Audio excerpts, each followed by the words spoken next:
And we are leading the way this afternoon with that breaking news. It's official. U.S. Senator and Middletown native J.D. Vance is former President Trump's pick for his vice presidential candidate. Thanks for joining us here at 4 o'clock. I'm Cherie Palello. And I'm Ashley Kirkland. Trump making the announcement on his social media site Truth Social less than an hour ago. We have team coverage of this huge step in Vance's political career. We're going to start out with our WLWT News 5's Todd Dykes about this pick, Todd, in this historic moment. It is historic. There's no question about it. J.D. Vance, as you mentioned, born in Middletown, and he is now going to be in the national limelight in a much bigger way than has already been the case. Of course, Vance's selection, not necessarily a surprise. He was arguably the voting favorite, the betting favorite in Las Vegas, if you will. We have some images here now. Of course, he was a fierce critic of the former president, but now he is all in, obviously. And, you know, this weekend has been a bit unsettling that we've seen security outside J.D. Vance's home here in the Cincinnati area after what had happened to the former President Trump at that rally in Pennsylvania.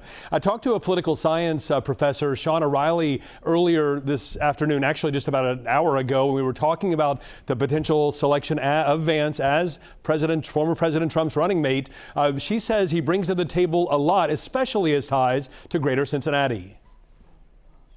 When we think about sort of where he comes from demographically, you know, Appalachia, thinking about how that resonates with the Rust Belt, which is an important important electoral portion. So how do we sort of capitalize on that as a campaign? Vance makes sense in those types of aspects. Yeah, Sean O'Reilly, they are also saying it appears Vance is more conservative on the issue of abortion than we've seen the former president become during the past few months. Having said that, she also notes that Vance has shown he can work with lawmakers across the aisle. For example, he and Ohio's Democratic Senator, the senior senator here, Sherrod Brown, teamed up to push for railroad safety reforms in the wake of last year's train disaster in East Palestine. Todd Dykes, WLWT News 5.